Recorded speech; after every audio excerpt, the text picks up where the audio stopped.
Well, people, those were the days. And if you know, you know. Rest in peace, Rob Reiner and his wife, Michelle Reiner.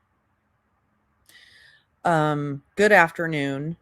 Welcome to Breaking Chains. We are here to cover the tragic murders of Rob Reiner and his wife, Michelle, by apparently their son, Nick Reiner. And what I just sang for you there was part of the end of the opening song to All in the Family, which is the show that he played, that where he played the son Meathead. And that's where he made his television debut. This is absolutely fucking devastating. And I'll let you know what we're going to talk about and what we're not going to talk about for y'all here. So we're going to talk about his what we know about this situation. We're going to talk about his career and his legacy, and we're going to talk about what we know about his relationship with his son, who has been incarcerated now, has been arrested and booked and charged with murder. What we're not going to talk about in here at all is politics. Just point blank. Enough said. So, I gotta tell you though, I don't if anybody saw my community post last night. I was literally sitting here with my face facing the screen, and you know that feeling when your face you're reading something and your face hurts and you can't believe it and you're paralyzed and you don't know how to process it.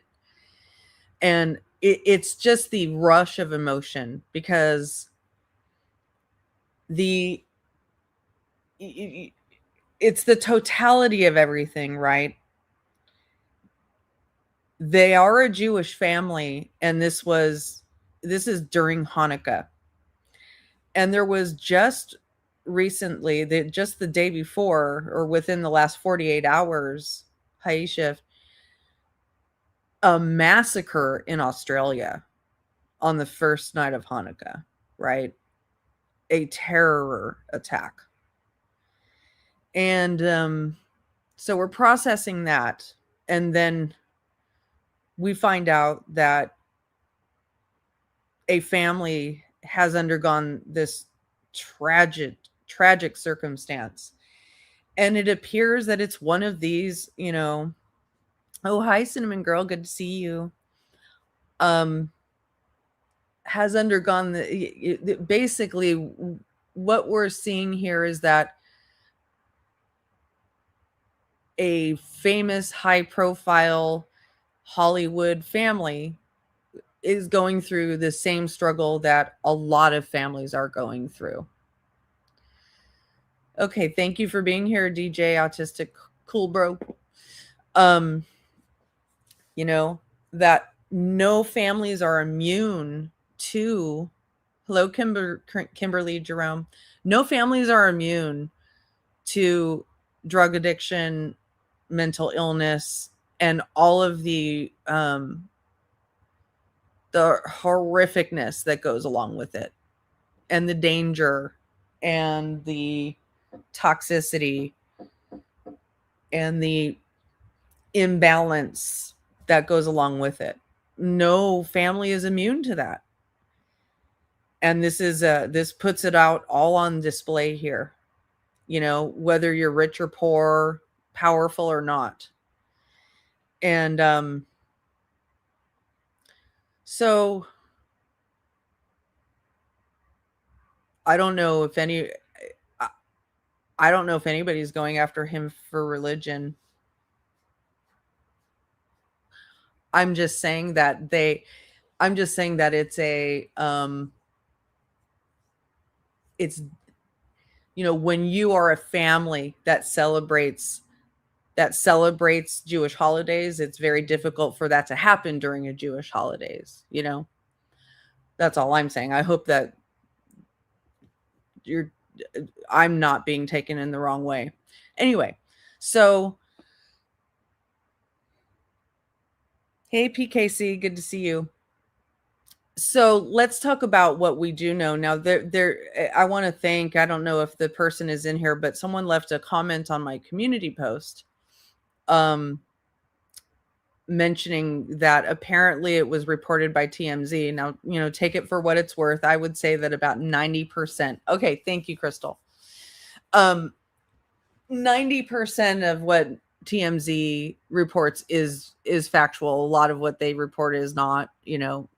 I would say they do have a lot of good inside sources. They do get a lot of information straight, but some they don't. And apparently there was a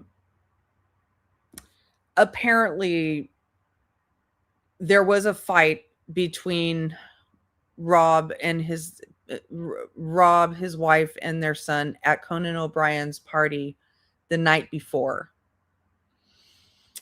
And oh,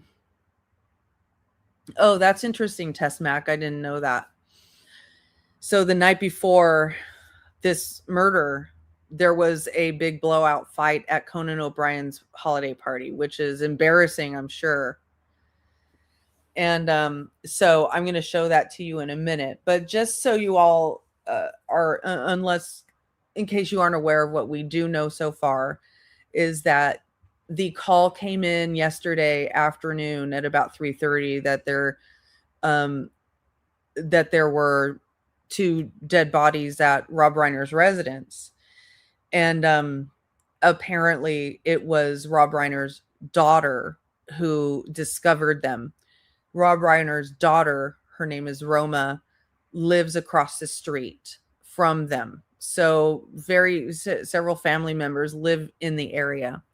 So she found them and she identified her brother as a dangerous person. I don't know exactly where he lives, but my understanding is that he doesn't live far. He might have even been living in the guest house near the property. So she discovered them. She called the cops. She identified him as a potential suspect, probably based on the fight that had happened the night before. And then eventually, they booked him. Now, when the news came out yesterday, it was first reported as, 2 bodies have been found at a property owned by Rob Reiner. So, when I first saw that, I was like, oh, interesting. So people who were renting his property were found dead. Wow, that's interesting. What an interesting true crime. Wow. I hope they're, I wasn't originally thinking it's Rob Reiner and his, it's actually Rob Reiner that's there. And then it comes out it's actually Rob Reiner and his wife. And then it comes out that it was most likely Rob Reiner's son, and it was People magazine who first said that it was his son who's being suspected. Yeah. Beer Can Island says, since I will be 74 this week, I grew up with his father Carl and many Jewish comedians, and grew up with Rob in so many sitcoms. This man is, his Hollywood film career is absolutely iconic. And I did a poll. Hopefully you voted in the poll. And yeah, we got votes here. Most of you say that you know a lot. And I would say I know a lot about his film career, but I didn't know everything. Here's a big, for instance, of what I didn't know about his film career. I was actually shocked about this. I did not know that, and this comes from Ron Howard, that he wrote the pilot for Happy Days. Did you know that he wrote the pilot for Happy Days? I did not know that. And when I looked up his Wikipedia and also his IMDb, uh, good afternoon. When I looked up his IMDb, I was also very shocked at some of the movies that he directed that I had no idea that he either directed or produced. So, I don't know. He had a very significant impact on our culture. Yeah, it's when I think about it, it's not a surprise that he partook in it, but and also, realizing that his father was directly involved in Happy Days, and also that he was married to Penny Marshall, who was in Laverne and Shirley.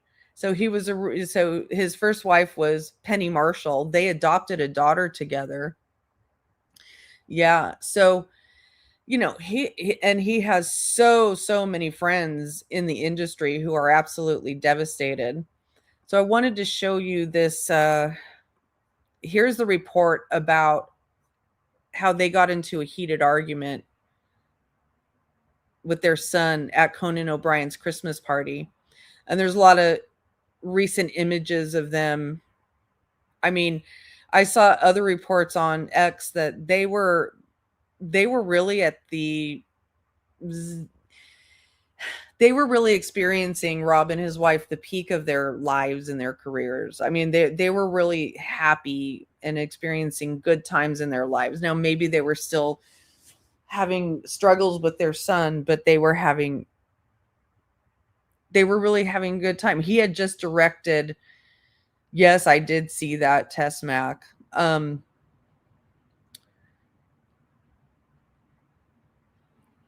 He had just directed the sequel to Spinal Tap.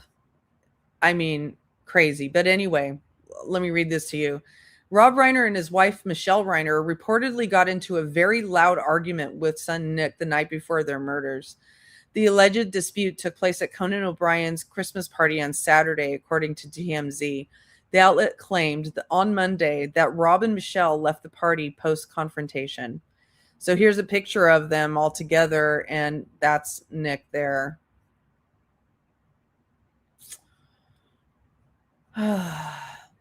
It remains unclear whether Nick departed the holiday bash as well. Well, I guess he eventually had to leave. Reps for Rob and O'Brien did not immediately respond to Page Six's request for comment. On Sunday, Rob and Michelle were found dead in their Brentwood, California home by Nick's younger sister, Romy. Jesus. The duo's throats were, now this is gruesome, you guys. The duo's throats were reportedly slit by a family member during an argument with the couple's daughter, allegedly telling investigators the dangerous relative should be a suspect. Page Six broke the news Monday that Nick was arrested on charges of murder. The 32-year-old is being held at Parker Center Jail in downtown Los Angeles with his bail set at $4 million. And this is a very current picture of him. Nick notably has struggled with drug addiction for years, documenting his battle in the semi-autographical Being Charlie film directed by his father in 2015. Rob and Michelle, who were respectively 78 and 68 at the time of their deaths, are also the parents of son Jake. Additionally, the All in the Family alum adopted daughter Tracy during his first marriage to Penny Marshall. The 61-year-old actress told NBC News about her shock on Monday, saying she came from the greatest family ever. Tracy noted, "I don't know what to say." In a statement, Rob and Michelle's heartbroken surviving family members shared their profound sorrow over the sudden loss. Unbelievable. I'm so happy holidays to you, Navigator. Thank you. Yeah, so I actually watched this movie last night. I was really, really, really curious about this movie. And I've also pulled up their interview that they did together about this movie, because I find it fascinating to watch their interactions with each other. Um, you know, during an interview about the movie. So I I was so curious about the movie that I watched it, and what I was also really curious about was whether the movie would be free on YouTube. And guess what? It was free on YouTube. And you know why it was free on YouTube?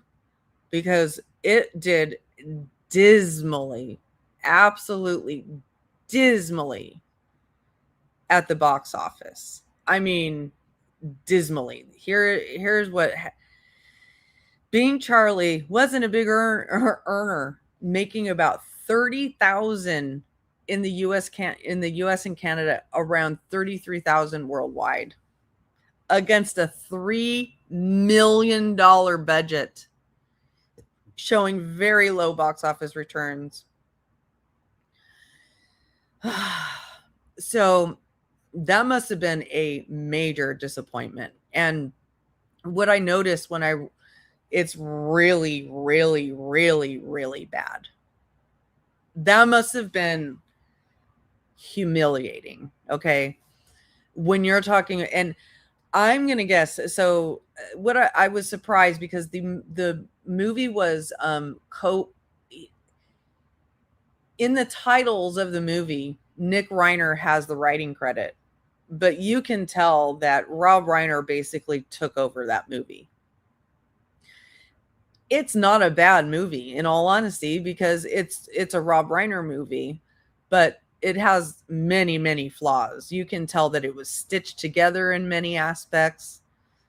Um, you know, it has a lot of flaws, and you can tell that his kid just basically dropped off of the face of the earth right after the movie was put out. So, in Hollywood, it's their egos live and die by how these movies do. And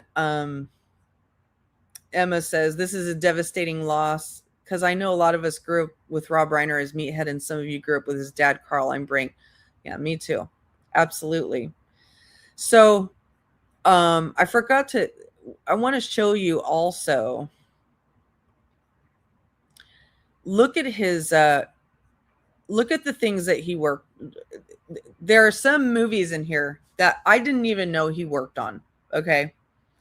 So, like, just so we're clear on the mark that this man had on our culture. Okay. Stand By Me, the print, and these are just the ones that received accolades in the theater arts. Okay. Stand By Me, The Princess Bride, When Harry Met Sally. And When Harry Met Sally is where he met his wife. And because he met his wife and fell in love, he decided to change the ending to When Harry Met Sally to a happy ending, because he met his wife and fell in love. It was going to be a sad ending, but he changed it to a happy ending. Okay. So When Harry Met Sally, Misery, A Few Good Men. I didn't know that he did A Few Good Men. The American President, and Ghost of Mississippi. And of course, here's all the films that he worked on that didn't necessarily get accolades, or did not get accolades. Spinal Tap, The Sure Thing, Stand By Me, When Harry Met Sally, The Story of Us, Alex and Emma, Rumor Has It, The Bucket List, Flip, The Magic of Belle Isle, And So It Goes, Being Charlie. We just talked about that. LBJ, I didn't know he was in that, or did that. Defending My Life. That's an amazing movie. Defending My Life. Oh gosh. So he was involved in so much. He had such an amazing career. And here he is in 2015, doing this. Yeah, me too, Emma. So here he is in 2015 doing this interview with his son about the movie Defending Charlie. I'm sorry, not defending Charlie. Sorry, being Charlie. Things from your life and whether or not you want to include them. And I wasn't really that shy about including some of the bad stuff I did, because a lot of people do things that are pretty unsavory when they're going through that. But in terms of making it a narrative, of course, it's not my life, but it needs to be constructed into a story. But I think I can relate to it, of course, and I hope other people can relate to it. Did you guys have trouble at all when you first started writing the script? Because I imagine you were working hand in hand with him to develop the story and write the script. When it came to sort of what to use and what not to use, and what parts of your life made a good story and what parts didn't make a great story? Well, yeah, I mean, the thing about a film like this, and it's by far the most personal thing that I've ever done, is that, and you don't set out to have a cathartic experience or this will be therapeutic in some way, but the fact that we were dealing with things that Nick had gone through and how I had related to it and how his mother had related to it, it forced me to have to see more clearly. So I watched this movie. Yeah, I agree, Tess Mac. I mean, they seem really awkward together at points. And I watched this movie last night, and the kid who is basically the autobiographical Nick, he is portrayed as very, very angry at his father. And in the movie, his father is a politician who is running for California governor. And he basically almost ruins his father's election. His father does eventually get does get elected governor, but his drug addiction almost ruins his father's election. But he's extremely angry at his father. And you can tell that is intentional anger. And it just really makes you wonder, why is this kid so angry at his father, Rob Reiner? I mean, I'm not saying that he doesn't have, good reason to be angry at his father, Rob Reiner, but it also could be that he's just a spoiled fucking brat. You know what I mean? It could be, or it could be that he was born with a mental illness that causes him to be paranoid and delusional, right? You just don't know. So, I just find that interesting. And understand more deeply what Nick had gone through. And I think it forced him to see things that I had experienced during this process. And it definitely brought us closer together. I mean, it was like over a period of a year. It was intense. It was difficult at times, but it was also the most satisfying creative experience I've ever had. What was the most difficult part? I get the sense that as Rob Reiner is saying these things, his son is looking at him and just discovering that his father is feeling these things. Does that make sense? I get the sense that this kid, Nick, is really not comfortable in his skin. He's just, he doesn't, you get the vibe that this kid, and right now we have the benefit of knowing that he probably murdered his own father. So we're biased, right? I need to acknowledge that. But I do feel like if I was watching this without knowing that he would still look uncomfortable in his own skin. That's just how he looks to me. And that he's like really, really preening for his father's approval. And it makes you wonder why, what puts him in the position of thinking he doesn't have his father's approval, right? About working together for the two of you. I mean, I have trouble working together with my dad on yard work, let alone, a 2-year movie. Well, what kind of yard work do you do? That could be where it lies. You know, I don't like raking, you know? Well, there you go. You got some negatives going in. What did you think? What was the toughest for you? What do you think, Nick? It wasn't very tough. I mean, it was pretty nice experience for me. I don't really think it was like tough at all. Really? I mean, of course it was a little. Have you ever been in one of those family situations where, like, for the first time you're actually expressing how you felt about that family member, you're actually talking about them in front of other people? That's what I feel like is happening here. It's like this is the first time I'm hearing about how you feel about me as we're doing this interview in front of all these people. Does that make sense to you guys? Do you catch my drift? I mean, that would happen with me sometimes with my ex-husband, not in a bad way, but you know, he would say something like, "Oh my gosh, the first time I knew I loved her," and he would be saying that to somebody else, and I'd be hearing it for the first time.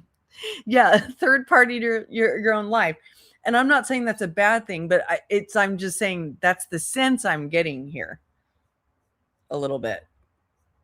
But I mean, we did get into fights over things, but ultimately it forced us to make the film better. I mean, you know, we get into issues, and I would see, you know, the whole process for me, I can just speak for myself. It did make me understand him a lot more, and I think it made me a better father. Hopefully it did.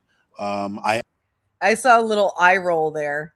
It did make me know him better, understand him better, know him more, and I saw a little bit of an eye roll there. But let's remember here, I mean, it is so fucking eerie to think about that 10 years hence, the man on the right, allegedly, you know, innocent until proven guilty, slit that man's throat. Okay.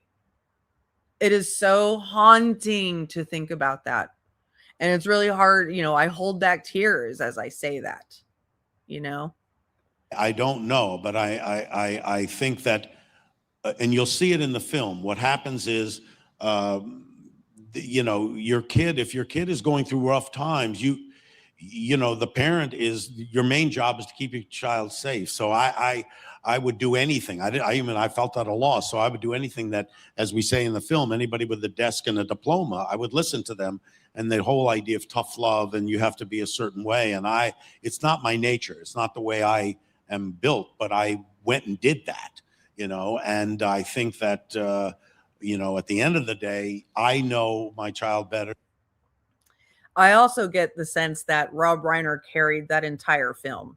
You know, it was one of those situations where he saw a kid in trouble. He saw that his child was in trouble. He was trying to pull him out of that pit, and he was giving him a job to pull him out of that pit. Now, I might be reading too much into that, but I've seen a lot of that happen in families, right? Where you got a hyper talented, successful family member who's like, let me help you. I'll give you a hand up here. I'll give you a job, right? Yep. And in fact, yeah, yes, the Southern Darkling, a little bit of that, right? And I'm not being critical. I've done this. I used to be a total rescuer, you guys. I had at one point I was like, oh, I really want to help you. You know, I was an incredibly successful person, right? And I would be like, I want to help you. I'll give you a job. And then they would end up doing a horrible job. And I would have to tell them they're doing a horrible job. And then they would get mad and quit. Right. This happened. I guess I might be even projecting my situation on this a little bit. Right. So all I'm saying is I see a little bit of it.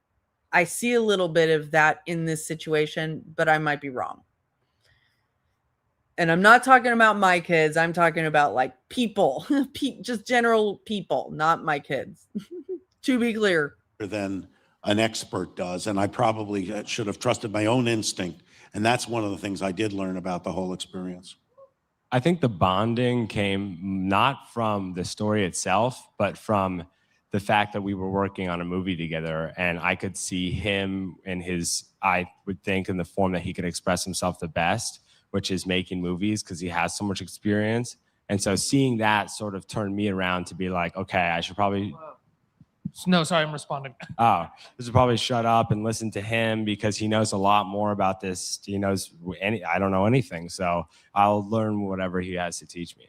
I just think that's such a fascinating thing to say, that like your father, who you would always want to, you know, and I don't agree. They probably did get to know each other a lot better through this experience, and it probably was a very, you know, bonding experience for them. But how long does that last? And if, you know, if the kid didn't, you know, apply that learning to himself permanently, if, you know, if he didn't continue to grow and learn from that, then he's not going to really get much further, right? And look what happens. Rob R and Penny M live directly across the street from each other on Grand Concourse in the BX. They didn't meet until they lived in Los Angeles. Oh, interesting. I didn't know that. That's cool trivia. Very cool trivia. In the Bronx, are you talking about in the Bronx is where they lived right across the street from each other? It is a lifelong struggle, Chef Smack. It's absolutely lifelong. You know, that's what parents do. They try everything. It's like parents aren't given a handbook on how to deal with addiction, you know, and they try to turn it over to professionals. And a lot of times the professionals are fucking predatory. It's horrible. A lot of times the professionals are scammers. It's fucking horrible. be at his best, as your father may be a type of person who's at his best when he's making movies, and that makes him more understandable or relatable as a father to you, which is so fascinating to me. Yeah, that it really clicked for me, because we didn't bond a lot as a kid. Like, he really liked baseball, I like basketball, and he could watch that with my brother, but baseball. But I just, when I saw him do that, and it was something that I'm interested in, I was like, wow, like he really knows a lot, and like it made me feel closer to him and be like, oh, yeah. You're like, wow, my dad's Rob Reiner.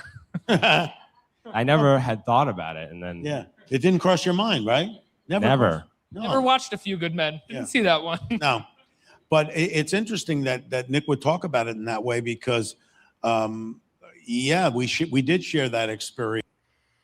You know, he's basically saying here, I didn't have the kind of respect for my dad that everybody else does.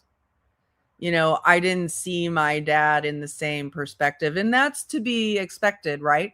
I don't think most kids of high profile people have the same perspective as the outside world does. In fact, I worked inside Apple, and I didn't have the same perspective of Steve Jobs as the outside world did. I really didn't. So, you know, that's to be expected. But at the same time, he's projecting almost a lack of respect for his dad, and that he's basically saying, I didn't respect him at all, and now I do, to a certain extent. Oh, that's cool. Yeah, I think I did hear about that guy, Bill Safring. And if I recall correctly, also, Rob Reiner and Penny Marshall also remained friends after their divorce, if I recall that correctly. You can correct me if I'm wrong. But, you know, even though I've had a lot of experience making movies, you know, and I said this to him many, many times, that he was the heart and soul of the film. So when it came to making the film deeper and better, I would have to really defer to him. I mean, even though I have had all this experience in making films, the core of this film, I really had to look to him. I relied on him for giving it the honesty and the truth that it has. Did you work with him on set? Were you on set for the majority of the shooting? Mm-hmm. I was on set with him. Yeah. No, sorry, go ahead. I have no idea what I was going to say. And But like I said, I watched the movie, and by the looks of it, Rob Reiner did all the work. I mean, I don't think that movie would have gotten off the ground without Rob Reiner. I mean, he was the director. He was also, and the screenplay was credited to Nick, but I would I would venture a guess that Rob Reiner made heavy edits to it and just gave his kid the screenwriting credit. He was there every day. I mean, we would, we worked for a year before, helping craft the script, and then doing the whole shooting, and then post production. He would come in the cutting room. I mean, we went through it together. There's no question. I have to ask, you said it's the most personal project that you've ever been a part of, and I think when people watch an hour and a half movie, they can sort of feel the personal aspect from the filmmakers, or that it's a personal project. But as a filmmaker, as you said, it takes a year, it takes 2 years. There are certain objective things that you have to do as a filmmaker that completely remove the personal, and most of filmmaking can be that part of the job. How do you remain personally attached to the project? How do you maintain that sort of little personal spot in your brain when there are so many decisions and so many things you have to do on a day-to-day basis in a project like this that are not personal? Well, I mean, you do have the craft of being a filmmaker, so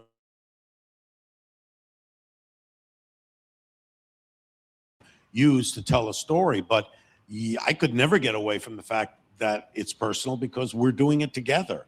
Every time I look over, that's my son, there's my boy, and so that never goes away, no matter whatever craft I have. It's always there.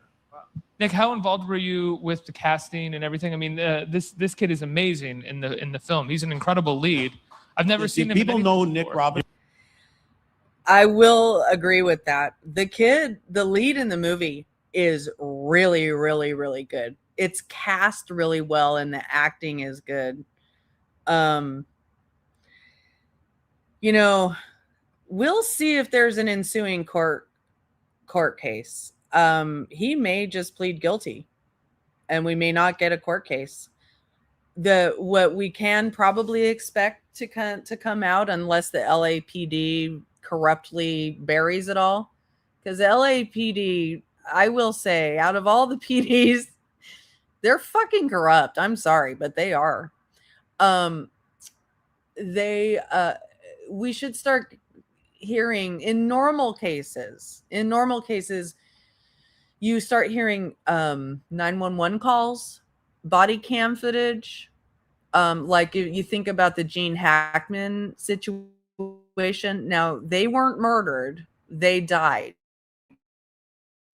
They died of Gene Hackman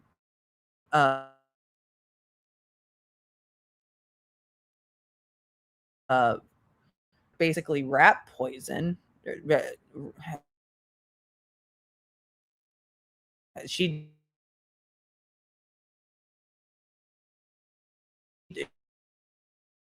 on a station after that, basically from dementia, from falling, is my understanding.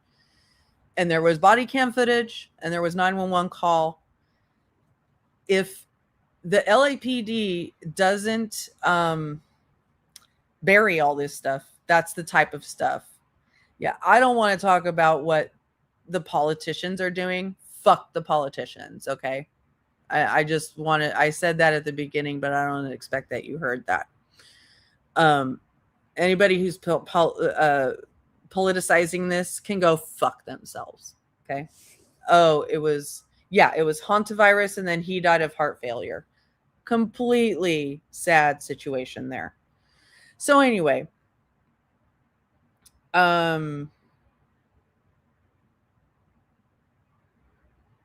maybe Layla, maybe. So let's just keep going with this. He was given good. Oh, yeah. By the way, like I was saying, and the acting performances are really good, and I know this from working a short time at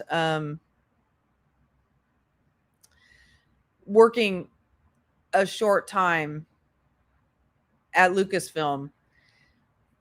Acting performances are largely a a function of the director. And in this case, it was Rob Reiner. And Rob Reiner pulls amazing performances out of his directors. Amazing performances. I'm sorry, out of his actors. Yeah, he's a really good actor. I mean, he was in that Kings of Summer, and he's in Jurassic World. He's a great actor. And Nick was there for all the casting, all of the auditions. I was sitting there, but yeah. But you always gave your opinion. I was like, I saw that girl Morgan Saylor on Homeland, and I think during the season she like went to rehab or something, and I was just like, oh, she's a perfect rehab girl. Yeah, that was the only. He pushed for more. Now that's kind of fucked up.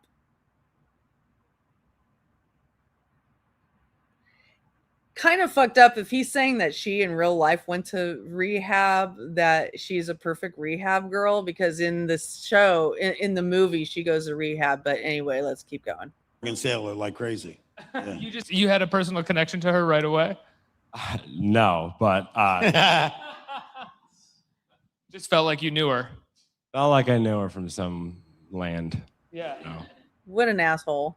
And this kid is, I mean, he carries the movie in many ways. He's in every scene of the film, and he's fantastic. How do you know when you're casting someone that they're going to be able to do that? After this long, you've worked with some of the biggest actors of all time, but you're casting a relatively unknown kid to carry the weight of a movie like this. How did you know that he was up to the task? Well, you start with having an idea of who the character is. And in this case, even though it's not Nick, it's certainly an extension of him in certain ways.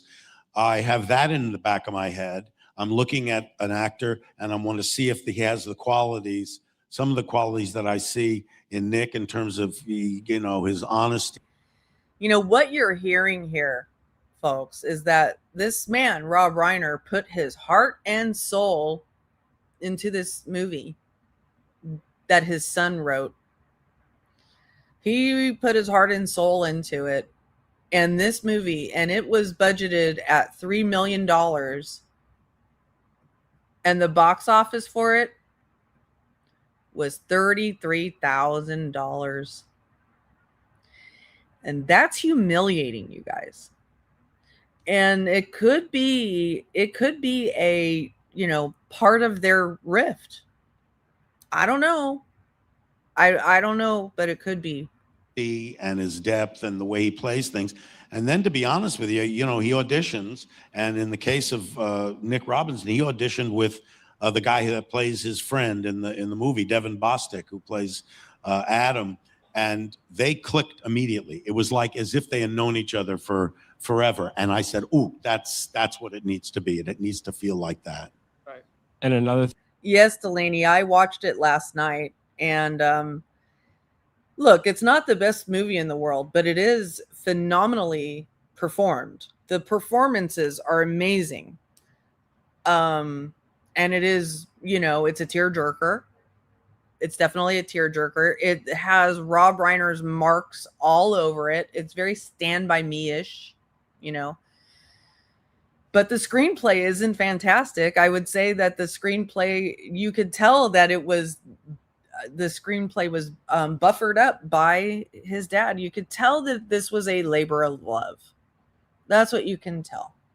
And guess what, Delaney? It's free on it's free on YouTube. That's how I watched it. Free on YouTube. Okay. thing other than casting, we all stayed at a hotel, the Hyatt House, at this, and we all hung out after every day.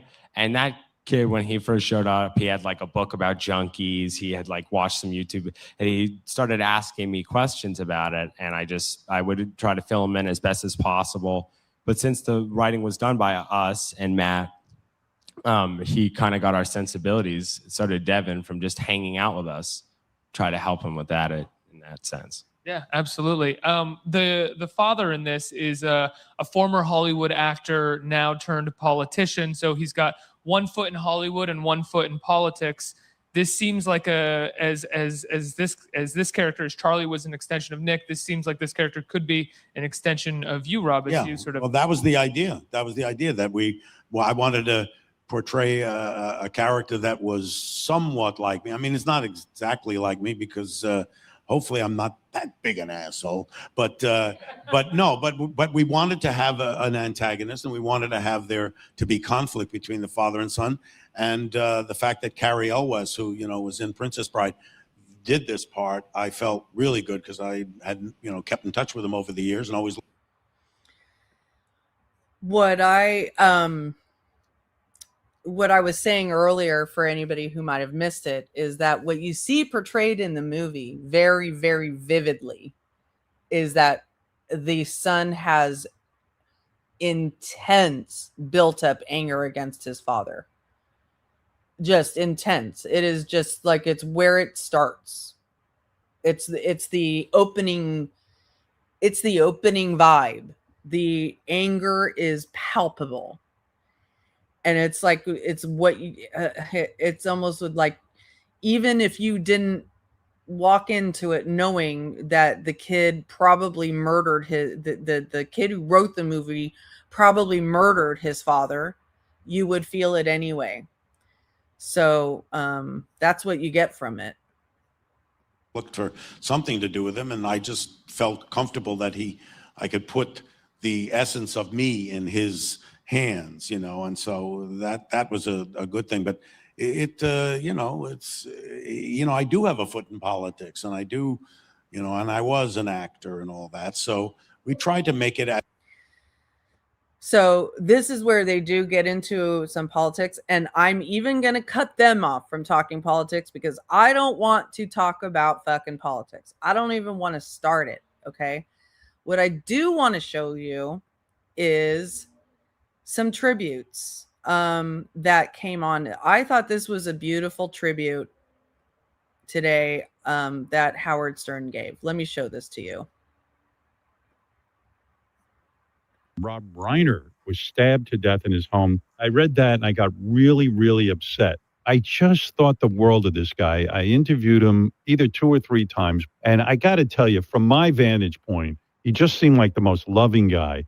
What a pressure to have your father be Carl Reiner. And so Rob going into show business is like very, very difficult. Of course, we all know he landed the job on All in the Family. He was fabulous as Meathead. If that's all he had done, he still would have been a legend. Then he started directing, and the first film is This Is Spinal Tap. He did Stand By Me as a director, The Princess Bride, and then the brilliant When Harry Met Sally, then Misery, and then A Few Good Men. The guy was a genius. But here's the thing. Every time I saw him interviewed, he just seemed to be so down to earth and connected. But he was mild-mannered, and he was caring. He always... Just as a side note, it had been a long time since I had seen or heard Howard and Robin. I was really shocked to see. I didn't know that Robin went lighter. She's probably wearing a wig. I didn't know that Robin went, like, took off the dreads or even the long hair. She looks so much different with, like, a short light wig like that. Anyway. cared about people. There was something about him. I just thought the world of him. And when he was on our show one time, he even talked about his dad. And I asked him if he was intimidated by his dad. My dad and Mel Brooks, they were preparing to do the Ed Sullivan Show, and you only get like 6 minutes. I was like 16 at the time. Right. And I came up with an idea for a joke, and I came down into the room where they were, and I said, I think I might have something. And I was like terrified, you know, because I had this. You're pitching. And I'm pitching to my dad and Mel Brooks. And I had this joke, and they actually used it. That was like the greatest thrill. Well, that is great. Rob was telling me about how he watched his dad work on the Dick Van Dyke Show, and I would. So that's what they were saying. Now, there's another really cute thing that... Oh, this is cute. For all the free meals and for all the nice times we had together. I know there was a lot of arguing and fighting, but we did have some nice times. Yeah, there was nice times.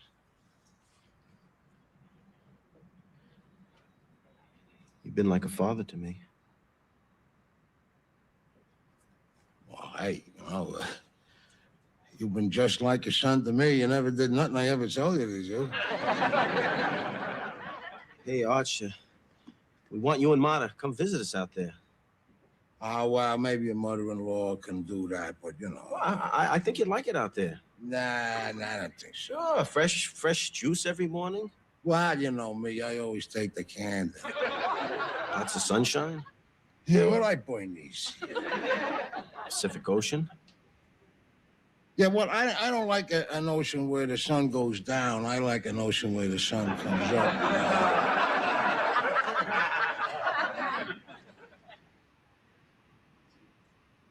I'm gonna miss you.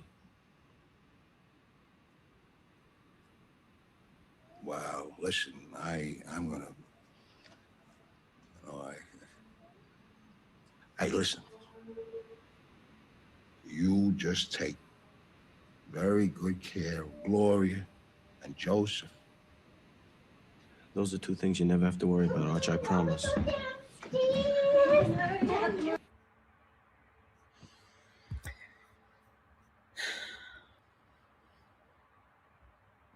Those were the days.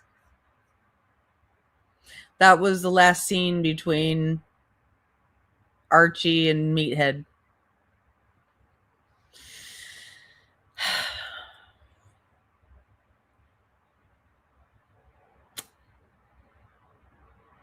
Rest in peace, Rob Reiner. There's not much else I can say right now. They were supposed to have a press conference today, but let me just look and see if there's any other news. I don't see any other news, so I think that's pretty much all I have for you today. Carrie wrote a book, As You Wish, and he spoke so lovingly about Rob. I highly recommend it for Princess Bride fans. Okay, good to know. Yep, we did too. And I used to sing along. Why do you have George Costanza there as your icon, Delaney? George Costanza. I used to sing along to the theme song for my grandparents, and I would imitate Edith, and my grandparents absolutely loved it. That's how I got my singing start, by imitating Edith. Anyway, I really appreciate you all being here. I just wanted to kind of have a little update and hold space for anybody who wanted to talk about Happy Festivus to you, Delaney. Anybody wanted to talk about this tragic situation. I may go live about this again. I'm not sure, if there's a 911 call or body cam or any significant updates. If there's a trial or, court appearances, I might go live about that or post a video. But otherwise, be on the lookout for other content of me calling out tragedy pimps and some such scammers and tragedy pimps. All right. Have a lovely rest of your day. If you celebrate Christmas, happy Christmas coming up. And if you're in the middle of Hanukkah, happy Hanukkah. See y'all later. Bye.